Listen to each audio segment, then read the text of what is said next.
por mediacorp.pe.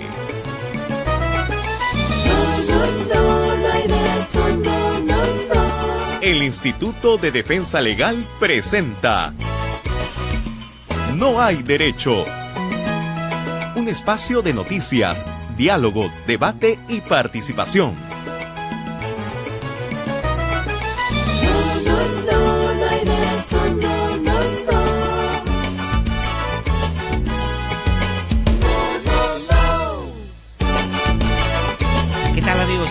Buenos días a todos y todas ustedes, muchas gracias como siempre por acompañarnos. Son las 8 en punto de la mañana y vamos a dar inicio al programa de hoy. Hoy es 12 de julio del año 2017 y como todas las mañanas quiero enviar un saludo muy especial a quienes a esta hora están ya sintonizando los 105.5 de la FM aquí en Lima, en la capital de la República. Debo hacer lo propio con quienes nos están sintonizando en una de las radios que pertenece a la Red Nacional de IDL Radio y nos permite ampliar nuestra cobertura a distintas zonas del país, a quienes lo hacen en vivo y en directo, y a los amigos y colegas de otras radioemisoras que, no teniendo esa posibilidad, nos habilitan una más adelante en su programación. Muchísimas gracias por eso. Muchas gracias también a quienes están comunicados ya y vinculados con nosotros a través de internet. Es, como siempre digo, muy fácil ubicarnos en la red. Puede entrar usted a la página de IDL Radio, puede usted entrar a la página de Radio San Borja y puede ahí ya escucharnos y vernos. Gracias a quienes a través de esta vía nos siguen también fuera del país, que son muchas las personas que permanentemente nos escriben, nos hacen llegar sus puntos de vista y nos hacen llegar también algunas ideas sobre cómo mejorar este espacio. Gracias a quienes nos siguen a través de las redes y gracias a quienes en otros medios de comunicación, colegas y medios que nos siguen permanentemente y se interesan por las notas, entrevistas, conversaciones que sostenemos aquí en el programa.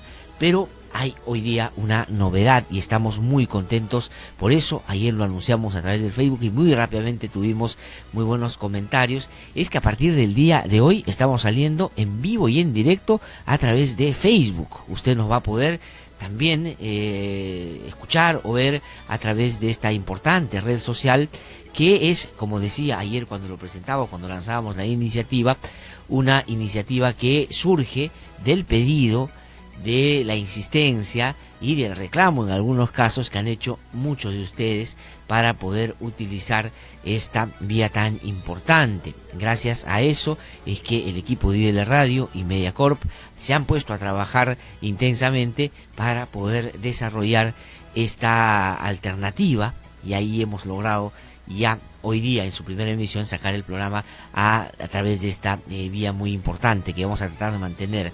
Pero eso es por un lado, es por eso es que estamos ya saliendo a través del Facebook.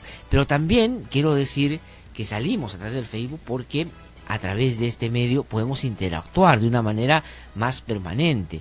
Usted nos puede escribir, nos puede poner ahí algunos comentarios, nos puede poner alguna pregunta que quisiera que le hagamos a nuestros entrevistados, algún comentario que considera usted pertinente para poder incorporarla a la que nosotros hacemos aquí todas las mañanas. Y también nos da la posibilidad, por cierto, de que nos puedan sugerir ahí temas y personas que puedan venir a conversar con nosotros todas las mañanas. Estamos, la verdad, muy contentos porque se nos abre esta posibilidad, este nuevo escenario. Las redes sociales se han convertido en un bastión importante de la libertad de expresión. Es ahí donde uno puede actuar con mucha libertad. Y por cierto, junto con ello, nosotros, como lo venimos haciendo hace años ya, tratar de hacerlo también con mucha responsabilidad. En un escenario, además, donde mantener un programa independiente, tener opiniones independientes, nadar a veces a contracorriente de lo que la mayoría de los medios o sectores opinan, es un poco difícil. Lo hemos hecho durante tantos años, tenemos la voluntad de seguir haciendo, pero no saben ustedes cuánto nos cuesta.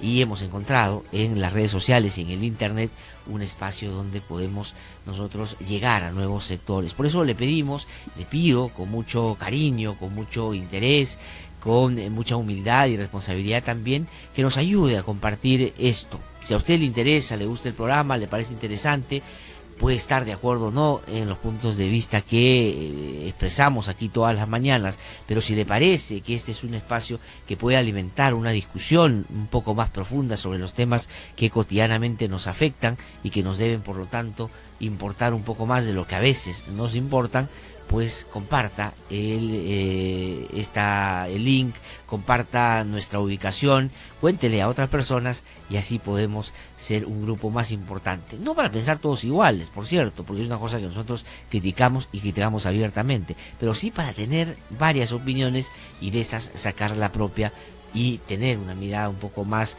crítica, un poco más interesada en participar en la vida política y social de nuestro país. Esa es nuestra voluntad, esa es nuestra idea, eso es lo que hemos venido haciendo durante todo este tiempo y queremos seguirlo haciendo, pues teniéndolos a ustedes ahí siempre presentes. La verdad, los comentarios que nos ha hecho llegar ayer son muy halagadores y a eso nos debemos, y por eso es que vamos a seguir actuando de la manera más profesional que sea posible y, por cierto, siempre entendiendo que la responsabilidad tiene que ser una de las características, junto con la independencia, y tratar de hacer encuentros aquí u opiniones que sean lo más coloquiales posibles, que apunten a la vida cotidiana y nos ayuden desde ahí a entender lo que está sucediendo en otros ámbitos que parecen tan lejanos, pero tanto tienen que ver con lo que día a día hacemos. Así que estamos muy contentos, nos pueden encontrar a partir de hoy en el Facebook.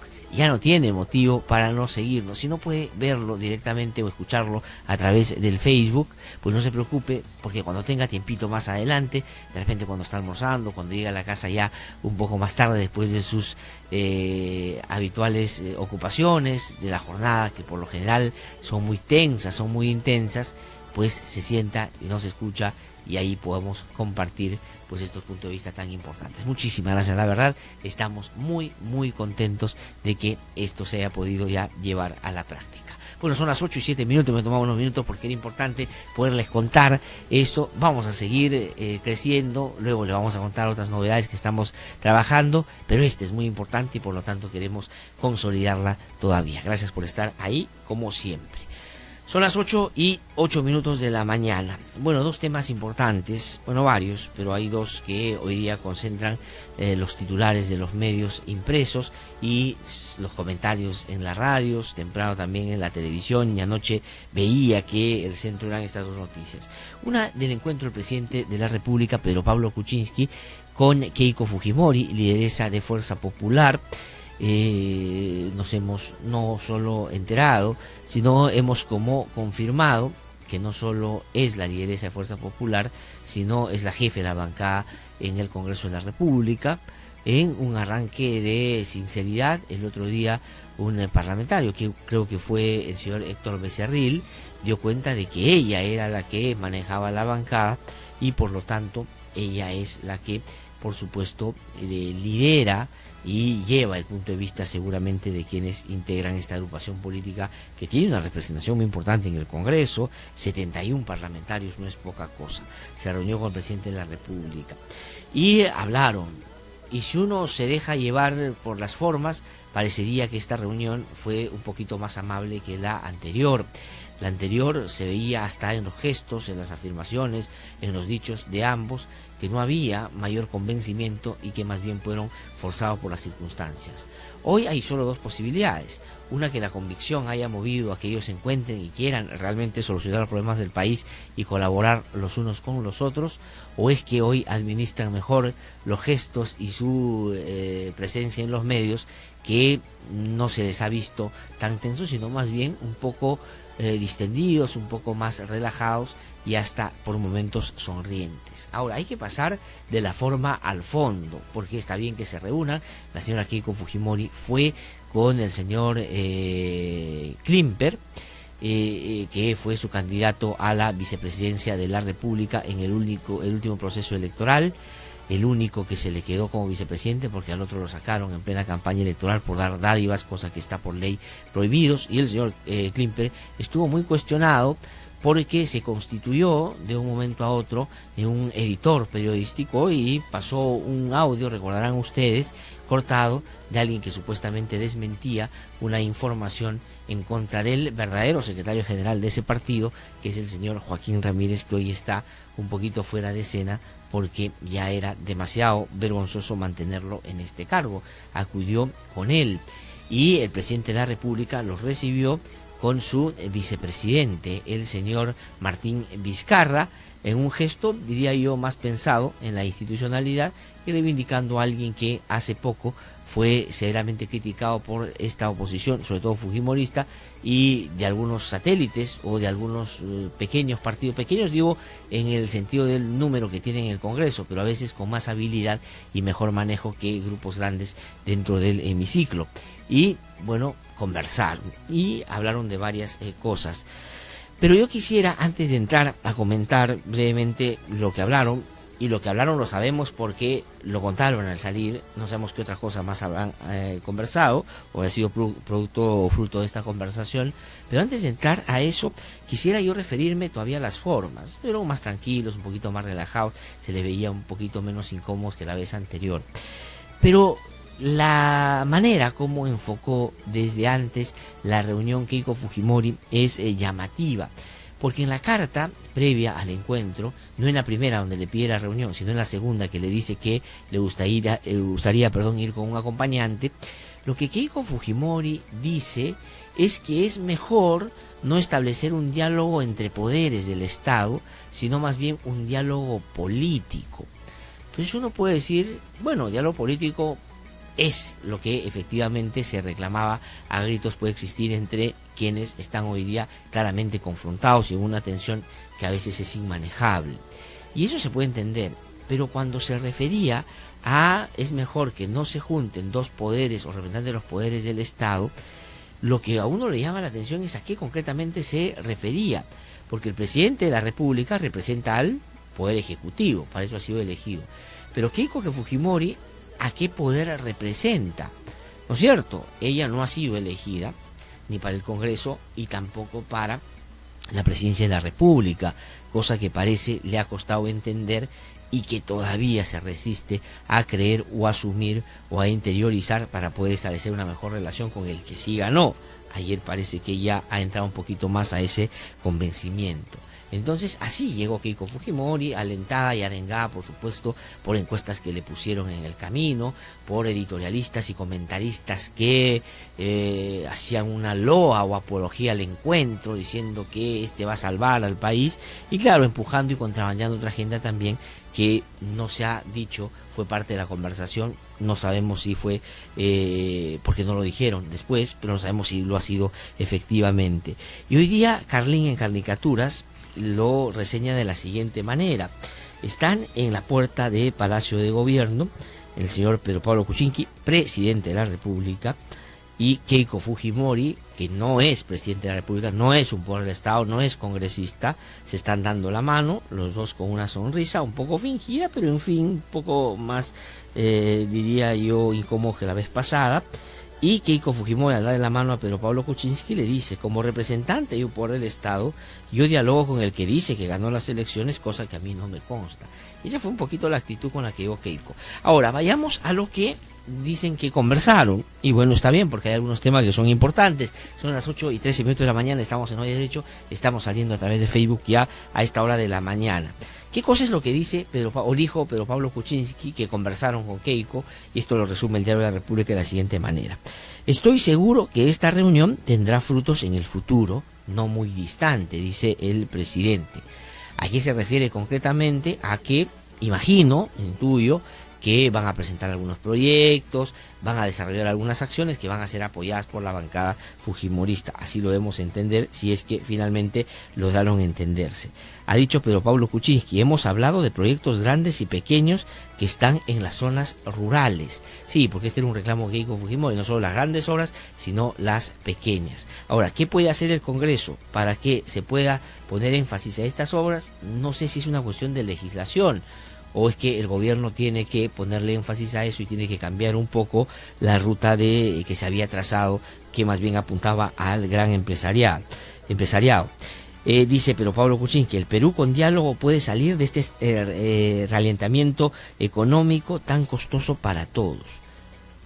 Sí, pero el diálogo no es que los empresarios han visto que PPK se ha reunido con Keiko ayer y dicen: bueno, hoy día vamos a invertir en el Perú porque ya conversaron. O sea, tiene que haber un día siguiente, un paso adelante.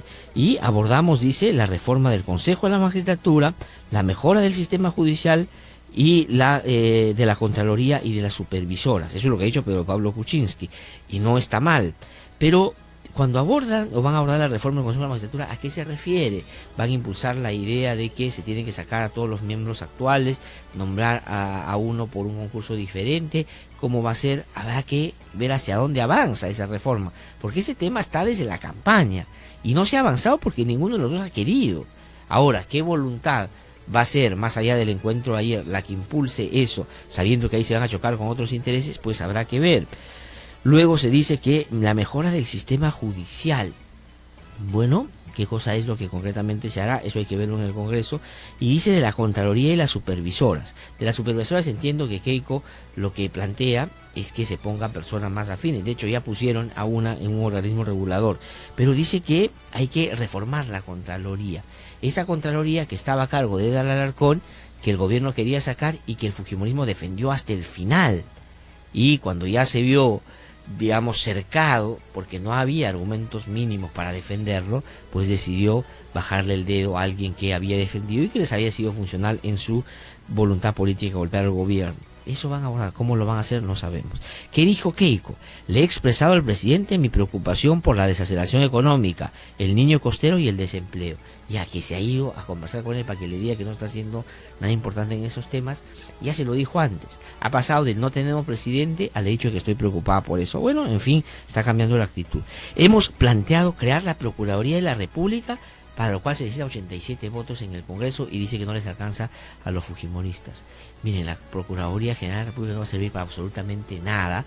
Eso no es lo más relevante en la lucha contra la corrupción, y el fujimorismo insiste en eso que fue, digamos, un estribillo de su campaña que repitieron muchas veces. Y lo otro, hemos pedido que los ministros estén en las regiones para la reconstrucción y que se hagan cambios en SUNAT, INDECOPI y SUNAFIL.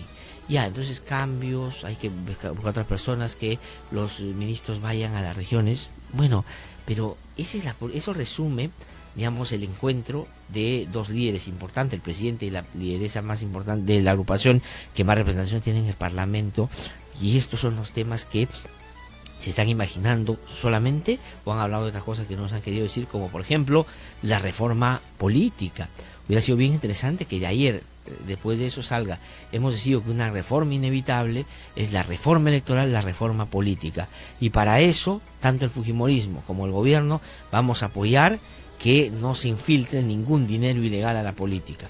Hubiera sido muy importante. Lo segundo, que los partidos políticos, para que sean tal, tiene que haber una democracia interna, pues no finta, sino real, y para eso se va a hacer tal o cual cosa. Tampoco se ha dicho nada en relación a ese tema, o el tema de la lucha contra la criminalidad organizada. Que hubiera sido interesante que se afirme ayer en su voluntad de luchar contra el lavado de activos, caiga quien caiga, si sea su secretario. Es decir, varias cosas que no se han conversado. De repente sí, y no lo han dicho porque se han olvidado. Pero de lo que se ha mencionado, yo lo que creo es que es un poco administración de la coyuntura, y lo que se anuncia como reforma son cosas que se han venido diciendo y que no había voluntad para hacerla, porque hay visiones distintas en cómo hacer esas cosas. Vamos a ver qué pasa, y ahora tendrá que eso trasladarse a la realidad para empezar a creer un poquito más. Está bonita la foto, han quedado bien, están más sonrientes que la vez pasada, me parece excelente, pero digamos, lo otro es lo que hay que mirar con más atención. Son las 8:17 de la mañana. Dame unos minutitos, Carlitos, Víctor, por favor, porque quiero entrar al otro tema que hoy día es también principal y alterna con este que he mencionado del diálogo del presidente Kuczynski con Keiko Fujimori, y es que el Ministerio Público ha pedido la prisión preventiva para Ollanta y para Nadine Heredia, el expresidente de la República y la ex primera dama. Y ha pedido prisión preventiva porque dicen que hay peligro de fuga y de obstaculización de la justicia. Y la verdad no va a ser muy popular seguramente lo que voy a decir, porque hay un deporte nacional en el Perú que es golpear y golpear a la piñata y darle duro, sobre todo a los que, digamos, ya están en el suelo. No voy a defender a Ollanta y no voy a defender a Nadine Heredia. Yo creo que hay muchos elementos que dan cuenta de que sí cometieron una serie de actos ilícitos con el tema de la entrega de dineros y la utilización de los mismos en la campaña electoral, y probablemente cuando ya estuvieron en el gobierno. Pero lo que quiero es centrarme en la discusión que se va a dar hoy día, porque al haberse pedido la prisión preventiva para ambos, el fiscal el fiscal Juárez Atoche tiene que ir a sustentar ante el juez Concepción Carhuancho cuáles son los motivos por los que él cree que se tiene que llevar a prisión a ambos personajes. Ojo, no es el juicio para determinar si son culpables o no de los delitos que se le imputan. Ese es un juicio que todavía no comienza. ¿Y saben por qué no comienza? Porque el señor Juárez Atoche, el que entrevistó a Marcelo Odebrecht hace poco, y Marcelo Odebrecht habla de que le daba plata a Keiko y que también le da al partido aprista, y dice que no le preguntó porque como un caballerito no se puede salir de las comas y puntos que le pusieron en el interrogatorio previo, cuando el procurador le dice pregunten lo que les parece, ese fiscal ahora dice que estos personajes tienen que ir a la cárcel. ¿Y por qué este señor no mejor, si es que ya tiene los elementos de convicción suficientes, si es que ya comprobó que el señor Ollantuma y Nadine Heredia recibieron esta plata ilegal que viene de Odebrecht, si es que la mal utilizaron, en fin, si es que todo eso que todos imaginamos pasó y él lo tiene probado, ¿por qué no acusa mejor? ¿Por qué inmediatamente no va, los acusa, que se abra un juicio, que el juicio se desarrolle y que vayan presos los dos por haber cometido el delito? ¿Por qué tiene que, diciendo que tiene elementos de convicción, que ya está todo asegurado, mejor metamos los presos ahora para que él siga investigando?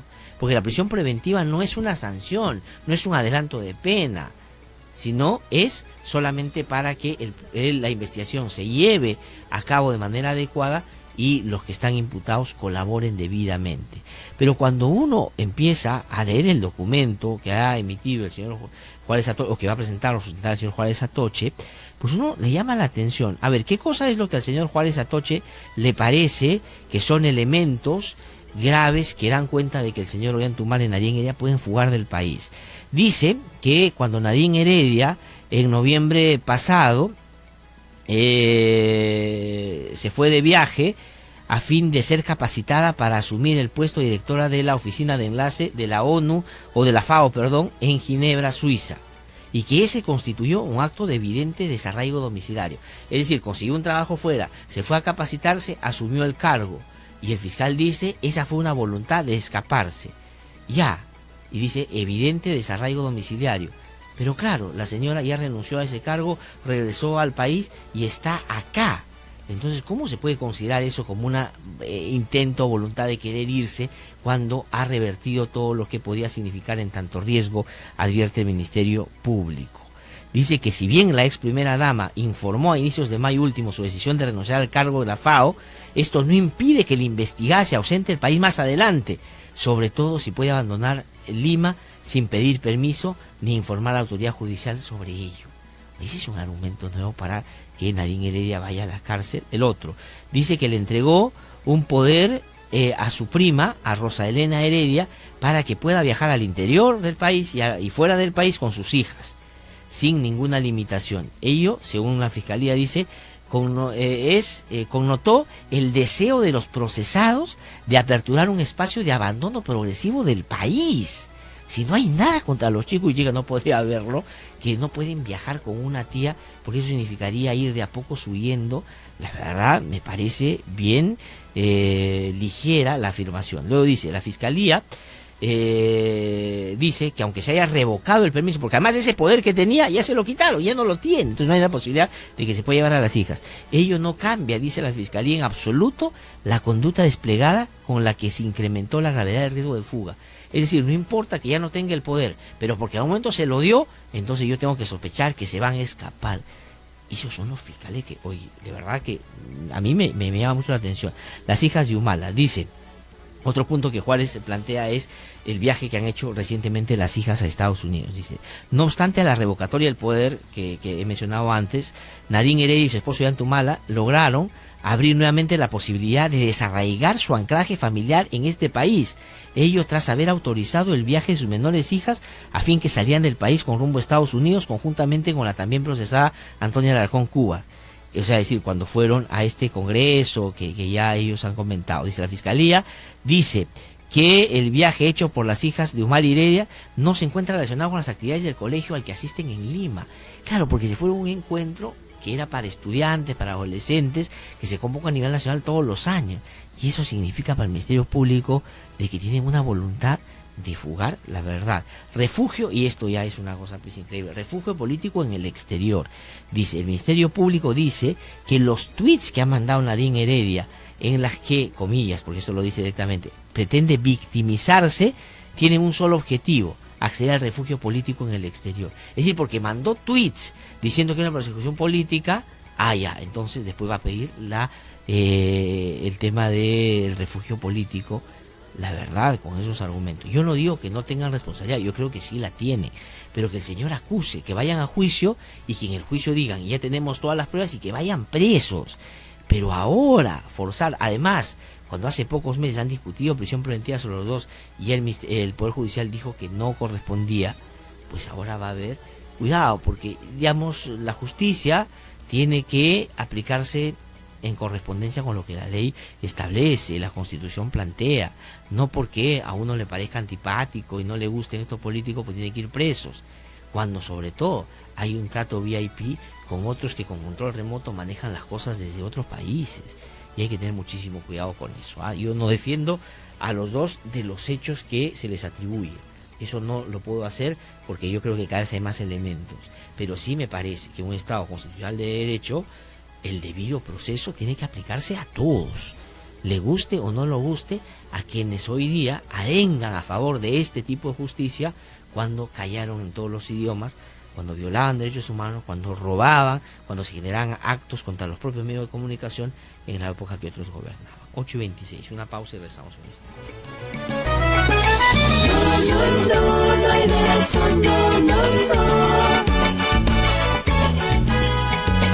Que no te cuenten cuentos, el Diario 1 te cuenta la verdad. Compra el Diario 1, el diario oficial de la realidad peruana. A esta hora, Noticias de la Red, descentralizando la información y el debate. Son las 8:27 ya de la mañana, estamos aquí en No Hay Derecho, nuestro primer programa que se transmite a través de Facebook, y vamos a hacer nuestro recorrido por las regiones. Rápidamente vamos a Huancayo, en la región Junín. Efraín Rojas con la información. Efraín, ¿cómo estás? Muy buenos días. ¿Qué tal, Láser? Muy buenos días. En la región Junín, de acuerdo a las informaciones y a lo que ha declarado el director de la Dirección Regional de Salud de Junín, el doctor Henry Aguado Taquire, ha señalado que se viene acatando esta paralización en toda la región casi al 100%.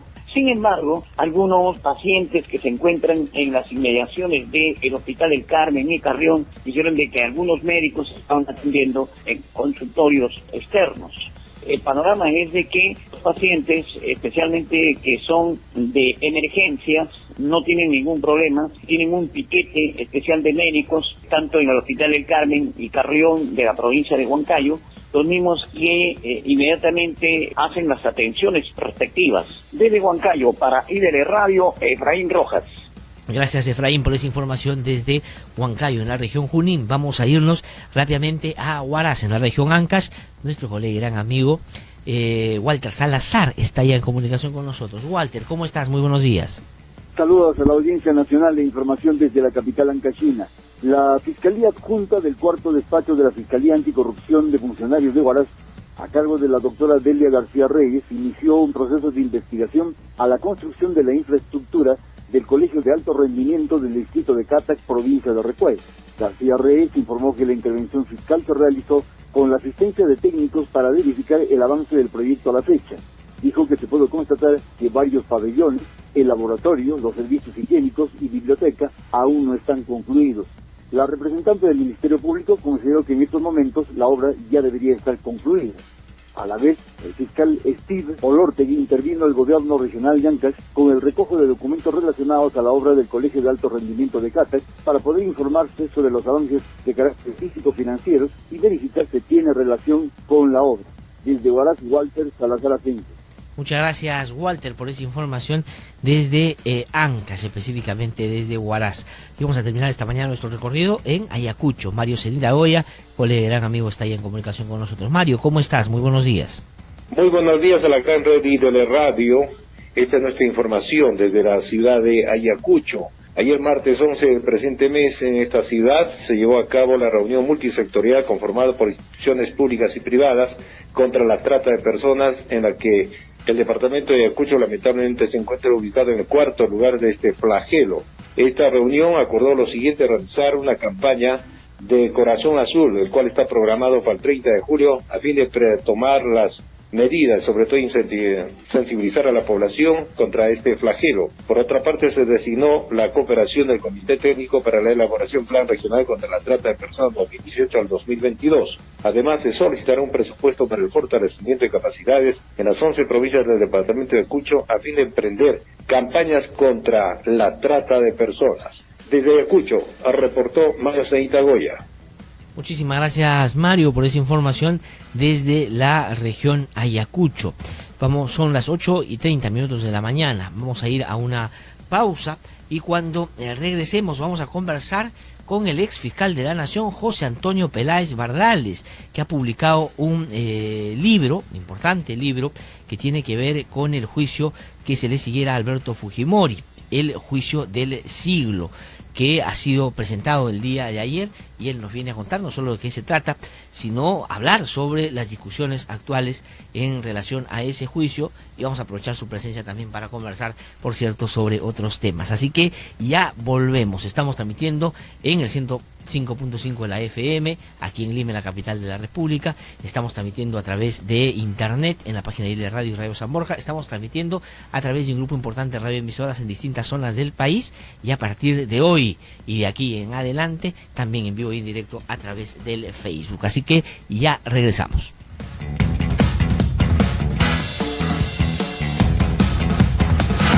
Hasta aquí Noticias de la Red, descentralizando la información y el debate. Que no te cuenten cuentos, el Diario 1 te cuenta la verdad. Compra el Diario 1, el diario oficial de la realidad peruana. A ver, ¿qué pasa el siguiente? Buenos días, señorita. ¿Usted es el que viene para el puesto de administrador? Sí, soy licenciado en administración. No se moleste, joven, pero usted está en silla de ruedas. Y la verdad, aquí nadie puede estar ayudándolo a cada rato. Pero no es problema. Además, aquí no hay rampas. Todas las cosas están hechas para gente normal, pues qué pena. A ver, ¿qué pasa el siguiente? Las personas con discapacidad tienen las mismas oportunidades para estudiar, trabajar y divertirse como lo hacen todas las personas. La discapacidad no es incapacidad. Tus derechos no se tocan.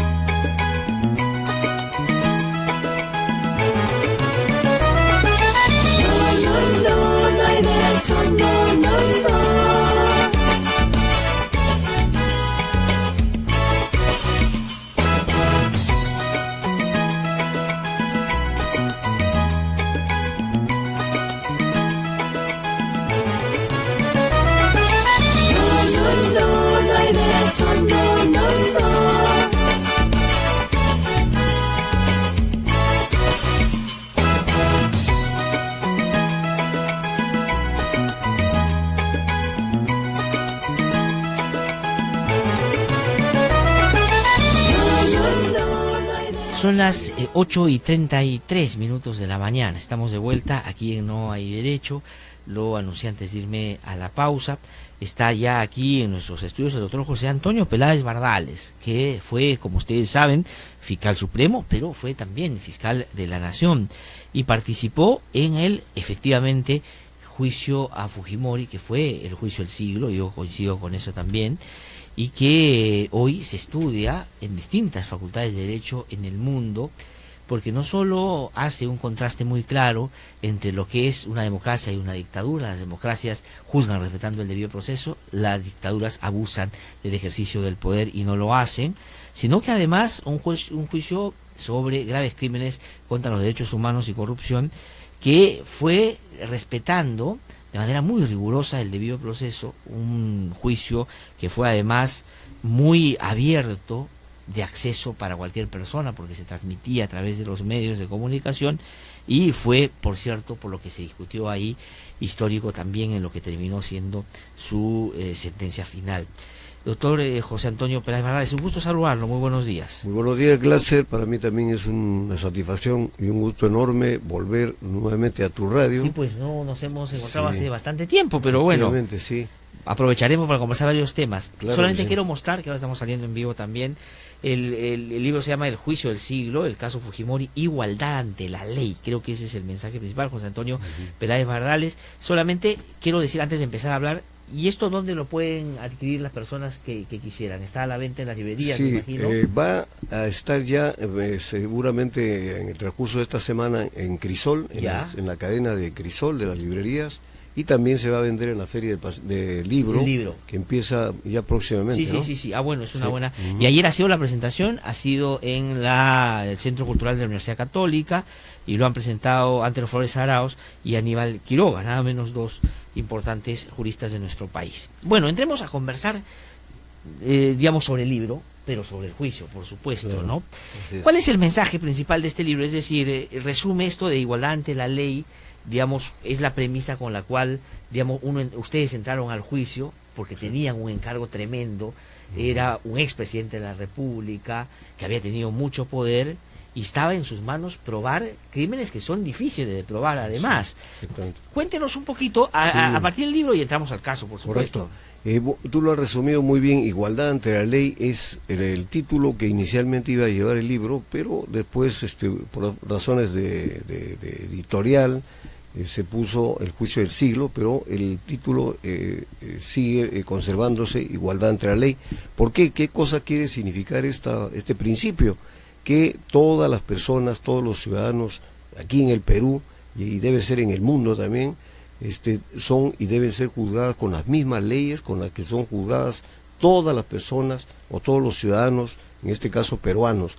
Por más encumbrado, por más presidente que haya sido una persona, siempre debe ser sometido a la misma ley y recibir también, si es que ha cometido hechos delictivos, la misma sanción. Y eso es lo que demostró este proceso, que como tú bien lo has dicho, fue respetando estrictamente el debido proceso, y todas las partes tuvimos iguales derechos para poder hacer valer las pruebas de descargo, las pruebas de cargo, y finalmente la sala se inclinó por una sentencia condenatoria. De acuerdo, doctor José Antonio Peláez Bardales, sobre este principio motivador de lo que ha terminado siendo el libro en términos de la igualdad ante la ley, era particularmente importante porque no era un presidente como cualquier otro. Digamos, durante los años 90, Fujimori fue democráticamente elegido el año 90, y las elecciones sucesivas, tanto la después del golpe, la del 95 y sobre todo la de 2000, fueron muy cuestionadas porque se hablaba de mucho fraude, y él concentró mucho el poder.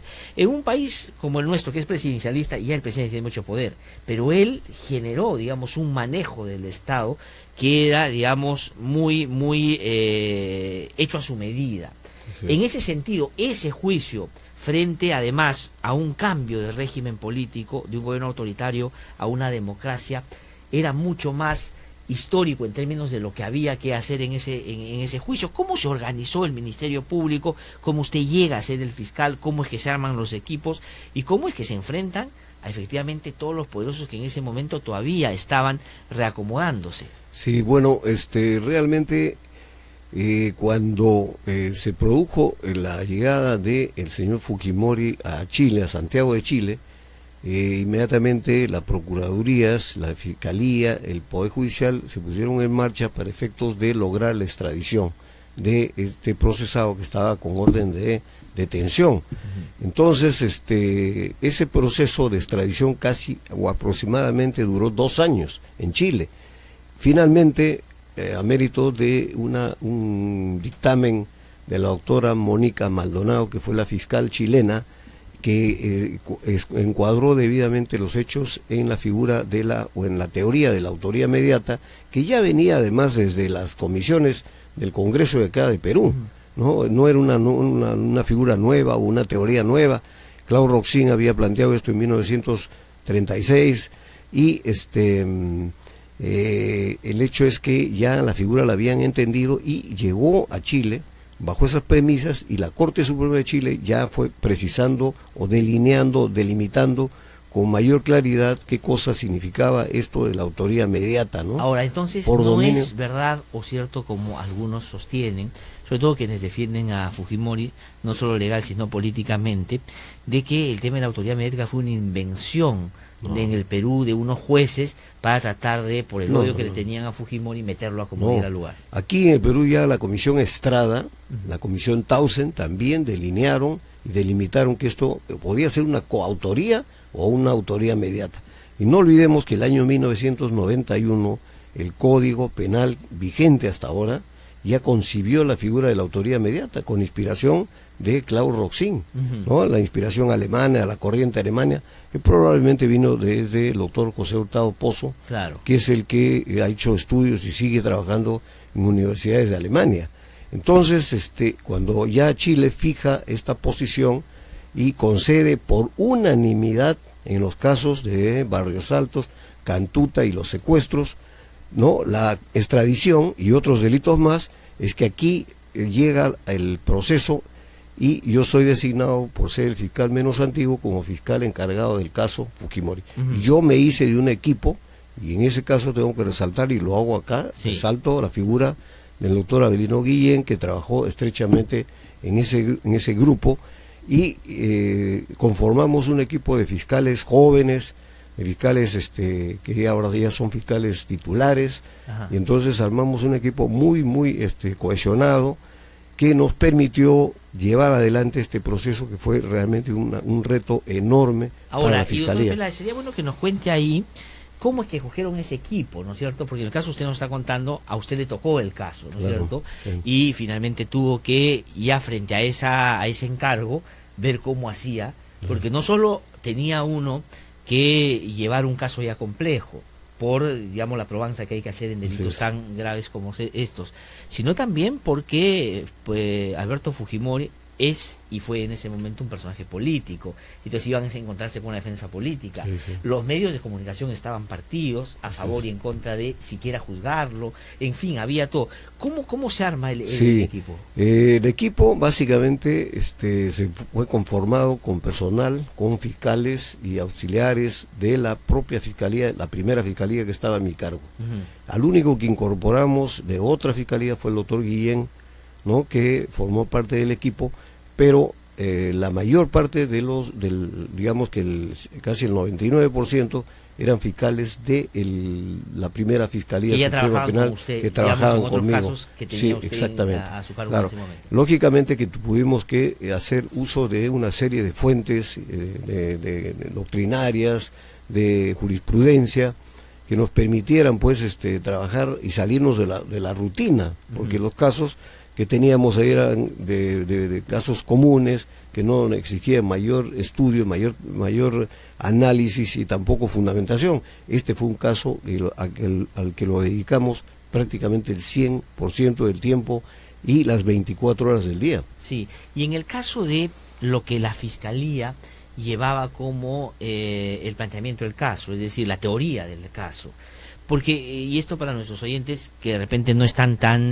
familiarizados con el derecho, el fiscal es el que tiene que identificar qué delitos puede haber cometido el imputado y tiene que armar una teoría. Exacto. Es decir, lo hizo por esto, lo hizo de esta manera y estos fueron los que lo ayudaron a cometer o acondicionaron para que se produjeran los hechos. ¿Qué cosa es lo que inicialmente se cambia, lo que ustedes inicialmente habían pensado y en el camino se va modificando eso que inicialmente tenían como idea? No, la teoría del caso que planteamos nosotros en la acusación, que fue el 15 de diciembre del año 97, que fue justamente la celebración del aniversario de la creación de los derechos humanos, ¿no? ¿Cierto?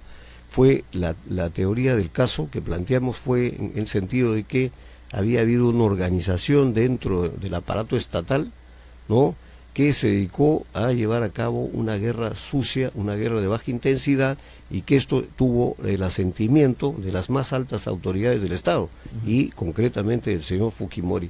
Una de las cosas la pieza que andaba suelta era establecer cómo se había producido la cadena de mando. Claro, llegábamos solamente hasta el general Hermosa Ríos, que era el comandante general del ejército durante muchos años, y de ahí un poco que nos costó alguna dificultad probar cómo llegamos al siguiente escalón, y este fue Vladimiro Montesinos, porque hubieron hasta grabaciones que él había hecho en las comisiones del Congreso, habían declaraciones, habían videos, y nos demostraron plena y satisfactoriamente que entre él y la cadena que faltaba, o el eslabón que faltaba, era Vladimiro Montesinos para llegar a, o sea, a el Alberto nexo Fujimori. Entre los que cometieron materialmente los hechos y quien propició, quien auspició, quien estuvo detrás, es decir, el autor mediato, era Vladimiro Montesinos. Vladimiro Montesinos, que formalmente no era nada, así es, y solo valía y tenía un poder porque el presidente se lo concedía. Así es. ¿No? Además, no olvidemos que se dictaron dispositivos legales previos al golpe de Estado, que fueron dictados a mérito de la autorización que dio el Congreso para legislar al Ejecutivo. Y allí se concentró en el servicio de inteligencia todo el poder de la lucha contra subversiva. Y como el Congreso observó algunos de estos dispositivos, fue también una de las causas del golpe, del autogolpe, ¿no es cierto? Y producido el golpe, entraron plenamente a regir estos dispositivos, y el servicio de inteligencia se convirtió pues en el órgano más importante del Estado, no solamente en la persecución de terroristas, sino también en la lucha contra el narcotráfico. Sí. Ahora, doctor José Antonio Peláez Bardales, bueno, entonces así se llega a Fujimori. Pero después de tanto tiempo, y por eso es bueno leer este libro, se reeditan discusiones sobre no solo cómo se hizo el juicio, sino sobre lo que terminó diciendo el juicio, la sentencia de Alberto Fujimori. Se dice, por ejemplo, que Fujimori no pudo defenderse en el juicio y que se defendió por cosas que finalmente no fueron por las cuales terminó sentenciado. El tema de lesa humanidad, por ejemplo, se dice que nunca se discutió en juicio y que, por lo tanto, la sentencia tiene que ser inclusive anulada, que es lo que han pedido de varias maneras los que defienden a Alberto Fujimori. Sobre eso, ¿qué habría que decir? Bueno, en principio tenemos que decir lo siguiente: la calificación de delito de lesa humanidad se produce a raíz de sentencias expedidas por la Corte Interamericana de Derechos Humanos, cuando Martín Rivas y otros miembros en este caso el destacamento Colina, recurren a acciones de amparo, y esto llega al Tribunal Constitucional y luego a la Corte Interamericana. La Corte Interamericana finalmente determina que los casos de Barrios Altos y Cantuta son delitos de lesa humanidad y no prescribían y no eran tampoco pasibles de amnistías o indultos, y en consecuencia califica a la Corte Interamericana como derecho de lesa humanidad. Ese es el título que recoge en este caso la sentencia de la sala presidida por el doctor San Martín, y califica el hecho como delito de lesa humanidad, pero no como que no se hubiese discutido ese tema, que era como decir una cosa, no era fundamental, no era una cosa sustancial. Era claro, era una calificación, pero no una imputación. Exactamente. O sea, lesa humanidad no es un delito tipificado en Código Penal. Nadie puede ser, digamos, condenado por eso, sino como Fujimori es condenado por homicidio y por secuestro agravado. Secuestro agravado y lesiones graves. Y lesiones graves, por supuesto. Claro, y lesa humanidad es porque, según el derecho internacional de derechos humanos, si hay sistematicidad, si hay, digamos, todo lo que mostraba el juicio, pues obviamente es un crimen contra la humanidad. Pero, ¿por qué cree usted que no han prosperado hasta ahora los pedidos que ha hecho la defensa de Fujimori en distintos ámbitos pidiendo que se anule la sentencia? Bueno, porque justamente el proceso fue llevado de manera correcta, siguiendo los lineamientos del debido proceso. Luego no ha habido ningún hecho que pueda significar pues una nulidad del proceso. Además no hubo recusación ni siquiera de ninguno de los magistrados, y la defensa se allanó plenamente a llevar a cabo adelante el proceso. Entonces se podría anular, por eso que se han rechazado todos los habeas corpus que han presentado la defensa. ¿Y cree que va a correr la misma suerte que en primera y segunda instancia ya fue declarado infundado y que vaya al Tribunal Constitucional, que más bien cuestiona otro extremo, que cuestiona el tema del secuestro agravado, ¿no es cierto? Que dice que no puede haber sido agravado porque los propios secuestrados han dado testimonio de que no sufrieron malos tratos, no fueron torturados, inclusive salían, le llevaban comida, podían ir a visitar a sus familiares. ¿Es posible que bajo esos argumentos se pueda caer la sentencia? Bueno, en los casos de secuestro agravado, ¿por qué se estableció la agravante de la crueldad, ¿no? Que era un adicional que agravaba precisamente este delito porque realmente la forma como fueron detenidos el señor Gorriti y el señor Dyer fue realmente dramática, ¿no? Además, no olvidemos que dentro del vehículo que fue llevado el señor Gorriti, dice que él cuenta que rastrillaban las armas y era un comando especial que al parecer podría haber sido Colina, el que dispuso la detención. Ingresaron a su domicilio por los jardines, por los cercos, y en consecuencia la sala calificó, y siguiendo además calificaciones que había hecho la Corte Interamericana en otros casos, por ejemplo de Venezuela, de Guatemala, entonces consideraron que el hecho era una figura agravada del delito de secuestro. Sí, además porque había ya antecedentes que gente que había entrado al servicio de inteligencia había sido desaparecida. Había sido eliminada, sí. Había sido eliminada. ¿Quién garantizaba que no podía haber sucedido con estas dos personas lo mismo, ¿no? Sí. Ahora, pero sin embargo, digamos, ¿y usted cree que es inconducente? O sea, que va a tener desde el Tribunal Constitucional la misma respuesta en torno a... Sí, yo creo que por más que vamos a suponer que cambie la calificación de delitos sin la agravante en el caso de secuestro, pero lo que habría que analizar también aquí es el tema de la calificación que hace la Corte Interamericana de delitos de lesa humanidad, no precisamente en esta sentencia, sino ya en anteriores sentencias.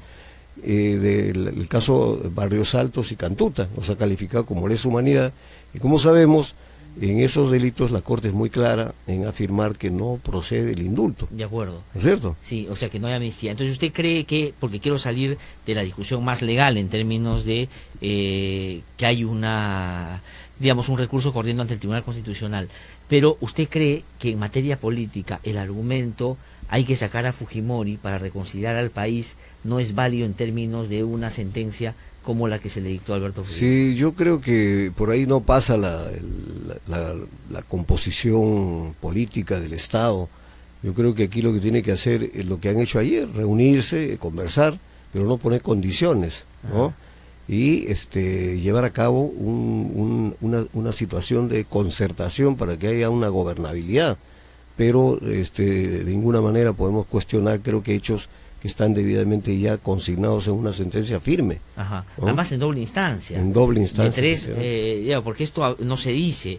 3 jueces que vieron en una primera instancia, el Ministerio Público, con ustedes que en ese caso participó y acusó, luego una segunda instancia de 5, así es, donde el presidente fue el actual presidente del Poder Judicial, además, sí, el doctor Rodríguez. Exacto, ¿no es cierto? Sí, entonces, lo que quiero decir es, entonces el indulto no puede ser moneda de cambio en la política. Sí, yo creo que no, yo creo que si hay ese condicionamiento, me parece que por ahí está caminándose mal, ¿no?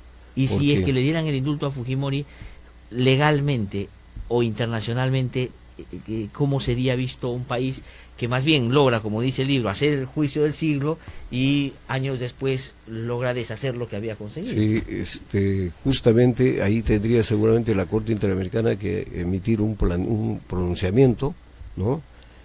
Porque ya, como repito, ha habido calificaciones determinando que esos casos son de lesa humanidad y hay prohibición para conceder indulto, amnistía en esos casos de violación de derechos humanos. Ahora, hay un caso, el caso Barrios Altos, la sentencia de la Corte Interamericana, hizo, por ejemplo, que en Argentina se anularan las leyes de amnistía y punto final. Es decir, ese es el peso de la jurisprudencia internacional. Entonces, el libro es de todo recomendable, creo que hay que conseguirlo, hay que esperar un poquito en la Feria del Libro y hay que buscarlo en Crisol también. Pero quisiera sacarlo un poquito de esto y preguntarle por otras cosas también más coyunturales y que no son menos graves. El caso de Ollantumala y Nayin Heredia, hoy día se va a definir si es que van a una prisión preventiva o no. Usted ha sido fiscal, digamos, usted no nació fiscal de la nación, usted nació fiscal provincial, ¿no es cierto? Y subió. Sí. Ya, entonces, ¿le parece a usted que se sostiene, que hay fundamentos, que es consistente el pedido de prisión preventiva en el caso de los dos? Bueno, si realmente voy a emitir una opinión desde la distancia, ¿no? Ya no soy fiscal, pero como un abogado en ejercicio, lo que puedo decir es que yo supongo que el fiscal debe tener sólidos argumentos para haber pedido una medida de esta naturaleza, que es una medida grave. Esta medida, de acuerdo a la ley, se da pues cuando se dan 3 condiciones. Una, hay un peligro de fuga. Claro. Luego, cuando hay elementos fundamentales que acreditan la posibilidad de un hecho delictivo. Luego, es cuando hay peligro de que se entorpezca la acción de la justicia. Claro. Y por último, que la pena sea mayor de 4 años. Entonces, eso yo creo que lamentablemente últimamente no se está siendo muy rigurosos en esos requisitos, y se está haciendo lo que no debería hacerse, que es la excepción, se está imponiendo a la regla. La regla es la libertad, ¿no? Y preparar el caso y luego llevarlo pues a un proceso, ¿no? Para que se vea si hay responsabilidad o no hay responsabilidad. Pero aquí primero se está deteniendo y luego se está investigando. Sí, y eso, pero por lo que conoce en el caso concreto, doctor Peláez Bardales, porque, digamos, yo creo personalmente que Ollanta y en Heredia sí están metidos en serios problemas, y creo que en un juicio van a terminar siendo condenados, eso creo.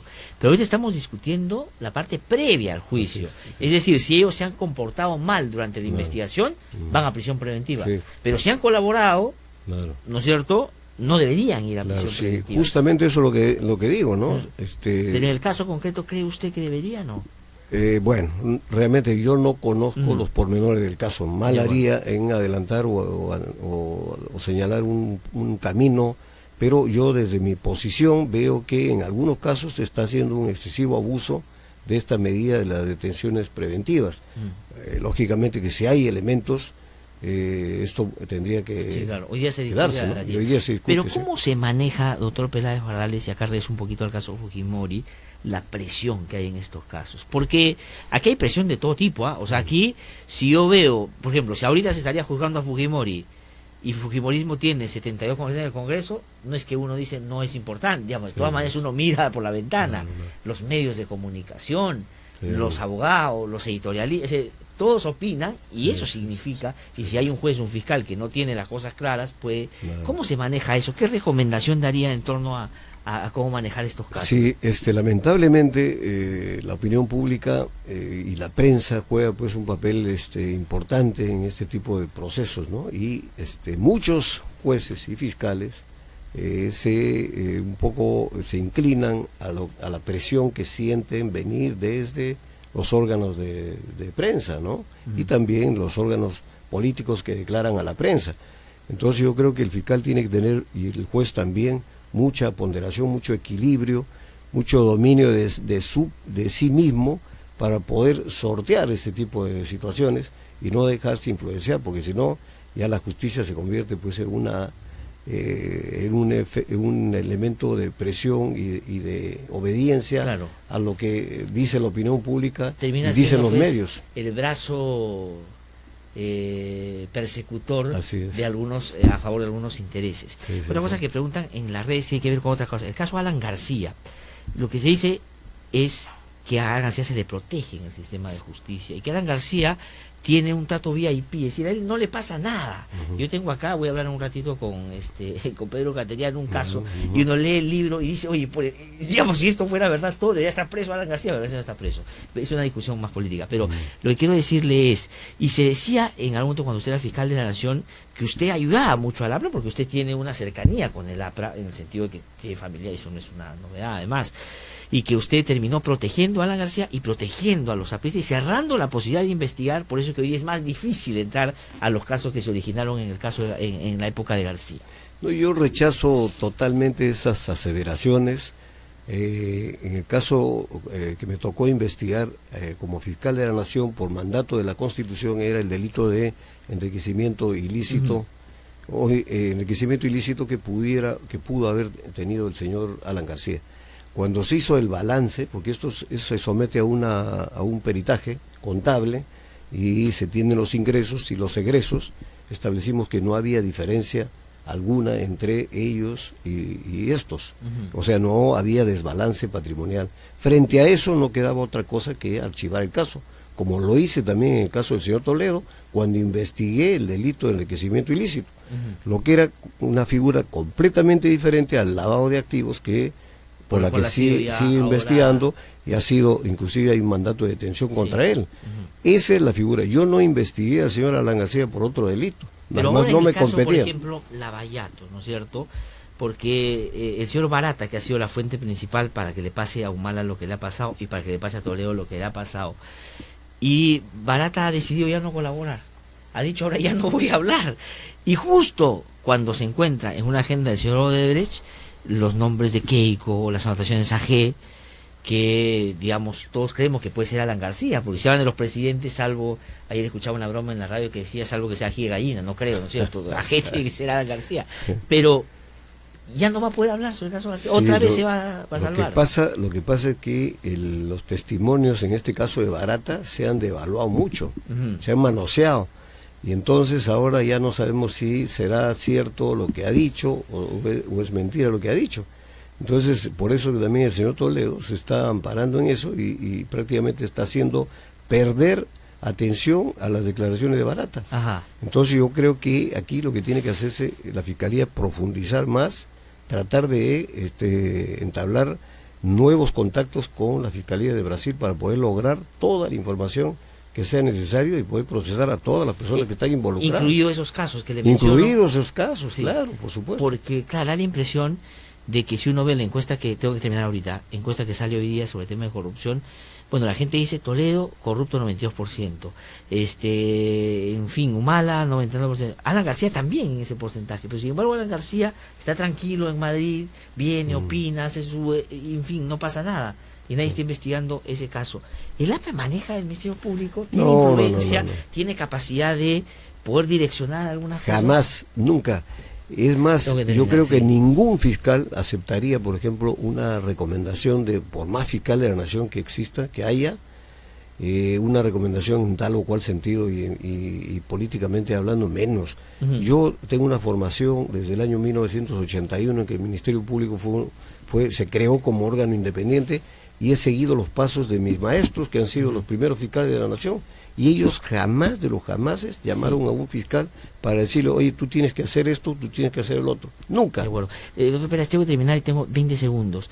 ¿Debe el Ministerio Público hacer público el acuerdo que firmó con Brasil, que digamos es la base de por qué no se procesa a algunos, por qué se tiene que evitar denunciar a otros? Bueno, habría que ver en qué condiciones se ha firmado ese convenio. Porque pero debería hacerse público, ¿no? Claro, yo creo que en algún momento va a tener que hacerse.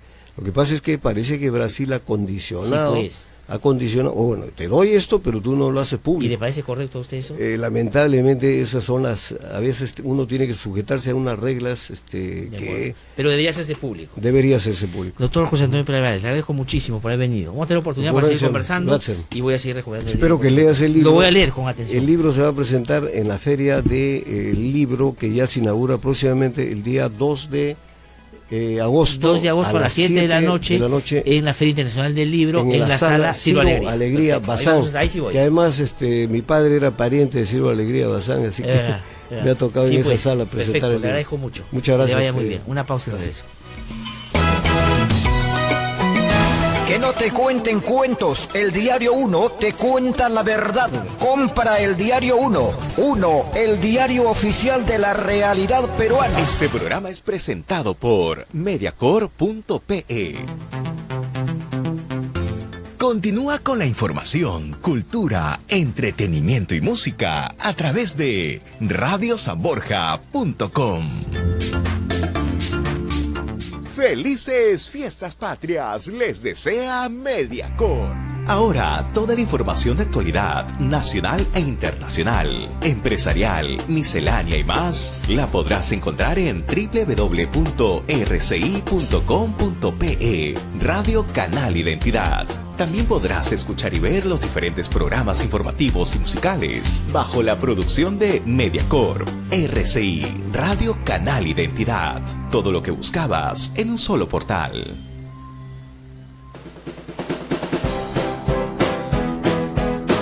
Curiosidades. ¿Sabías que los tiburones utilizan mapas mentales para desplazarse?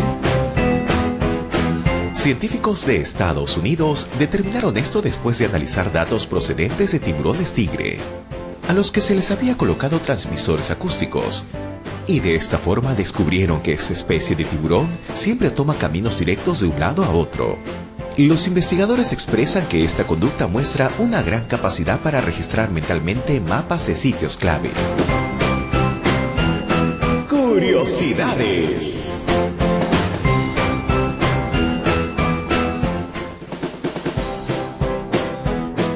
Curiosidades. ¿Sabías que el corazón de una mujer late más rápido que el de un hombre?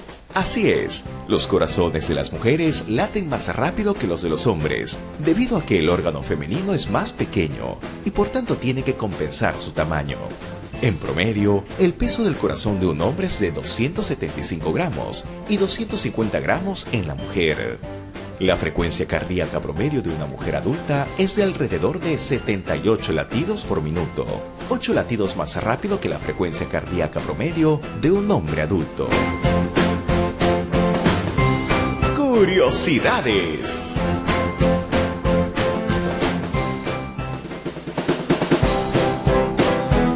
Curiosidades. ¿Sabías que el café es la segunda bebida más consumida en el mundo?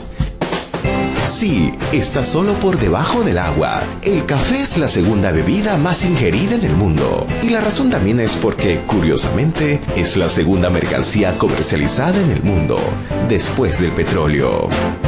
Curiosidades.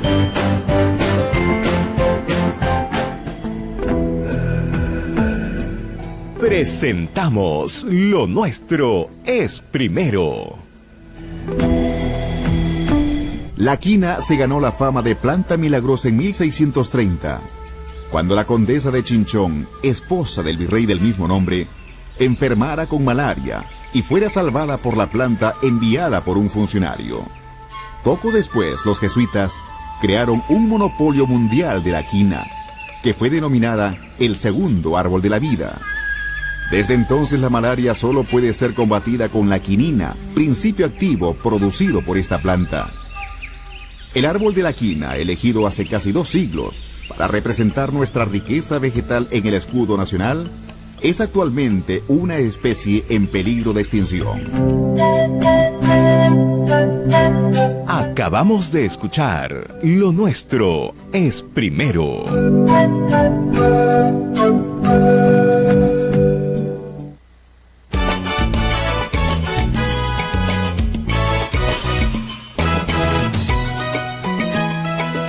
9:07 de la mañana. Estamos de vuelta aquí en No Hay Derecho y estamos ya en comunicación telefónica con el doctor Pedro Cateriano. El doctor Pedro Cateriano es un reconocido jurista, profesor universitario, ha sido presidente del Consejo de Ministros en el gobierno del expresidente Ollanta Humala, ha sido también ministro de Defensa, diputado hace algunos años, y quiero incorporar a eso que acabo de mencionar.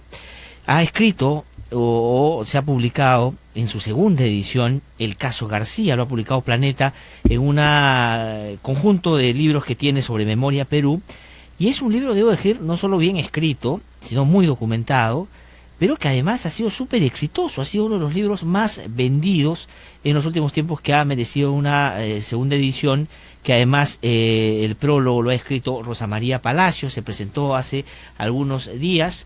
Yo no pude ir lamentablemente, pero sé que entiendo ha sido muy exitoso, y de eso le voy a preguntar en un ratito, pero aprovecharé también su presencia en el teléfono para hablar sobre otros temas, por supuesto, que la política nos presenta hoy día.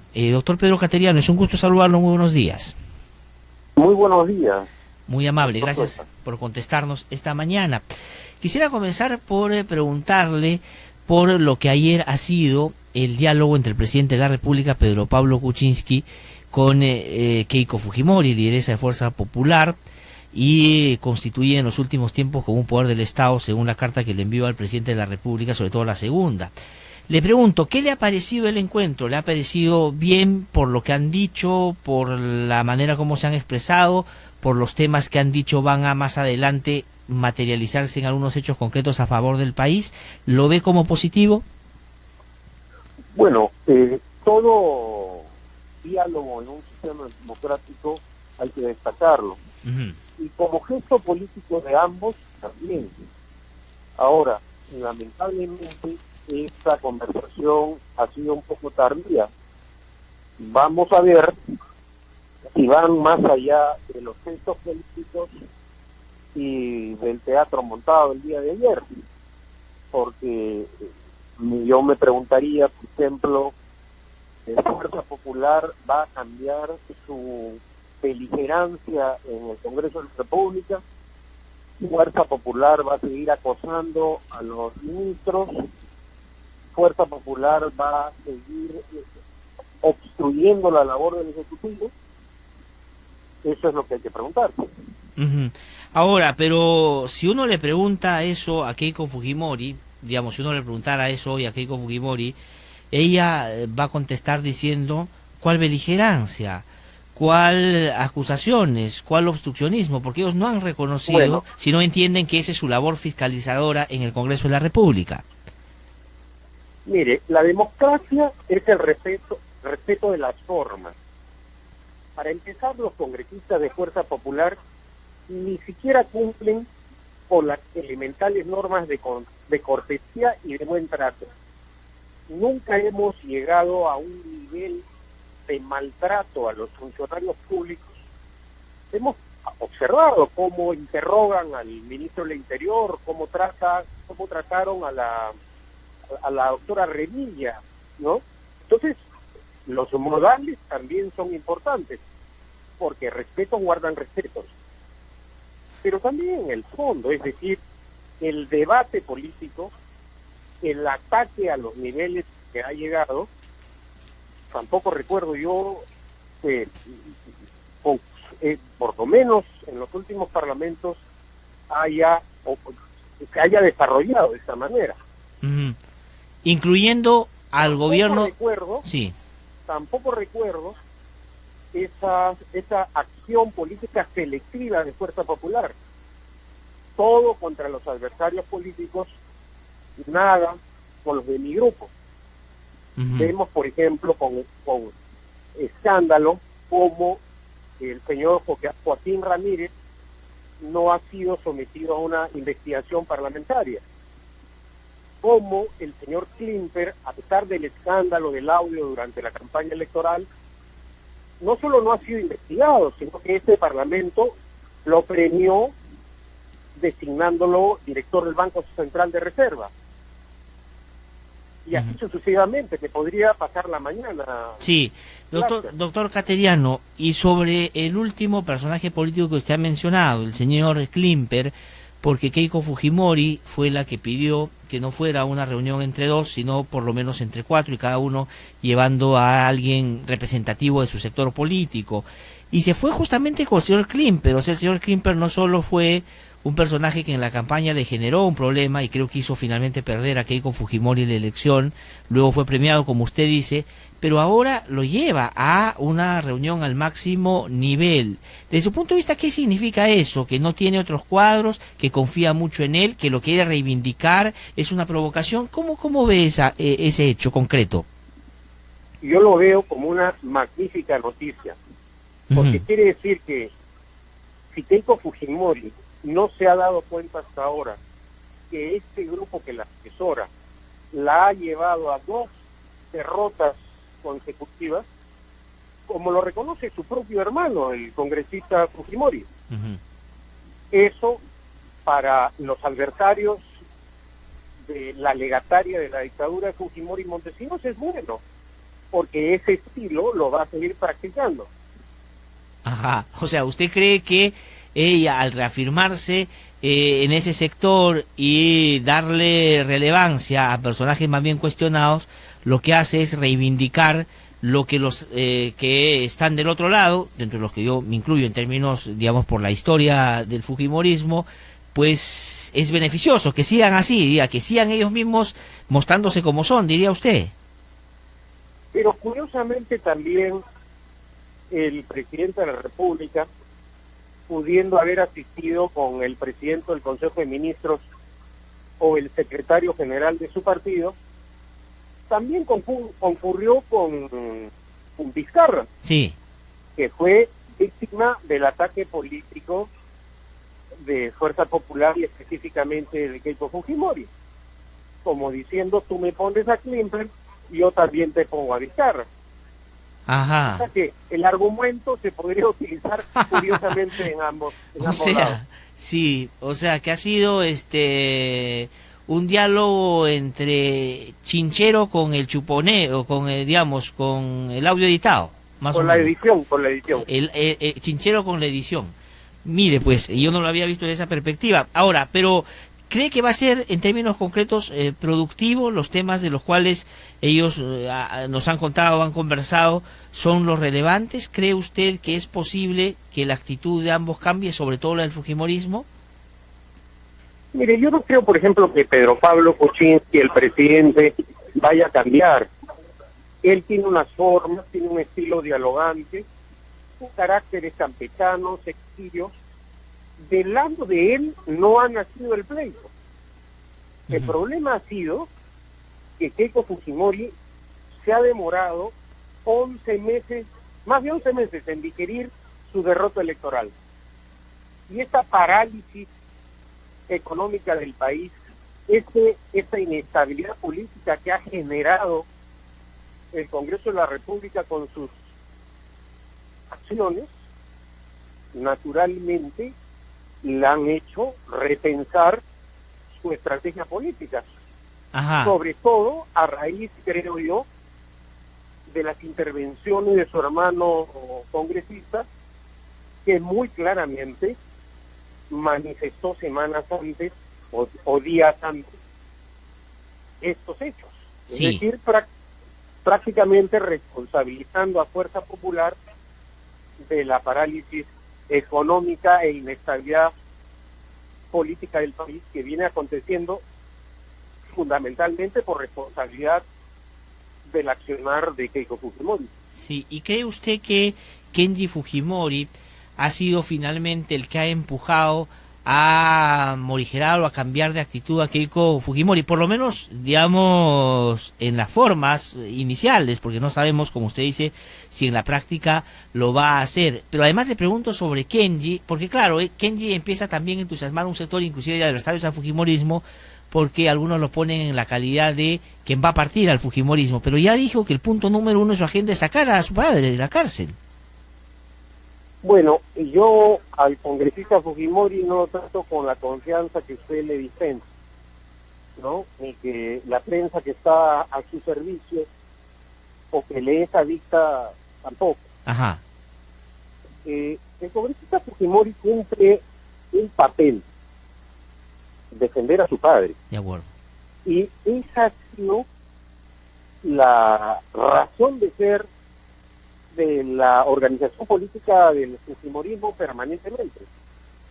Lo que pasa es que seguramente el congresista Fujimori debe estar pensando en las próximas elecciones vamos a repetir esta cantidad de congresistas, y lo más probable es que si Keiko Fujimori sigue comportándose de la actual forma, va a ser muy improbable que repita esa votación electoral. Entonces el congresista Fujimori debe estarse preguntando, ¿ahora o nunca? Ajá. Pero ya entramos ahí a otra discusión, ¿no? Sí, si Keiko quiere. El callejón sin salida político y jurídico que la propia señora Fujimori ha construido debido a su oposición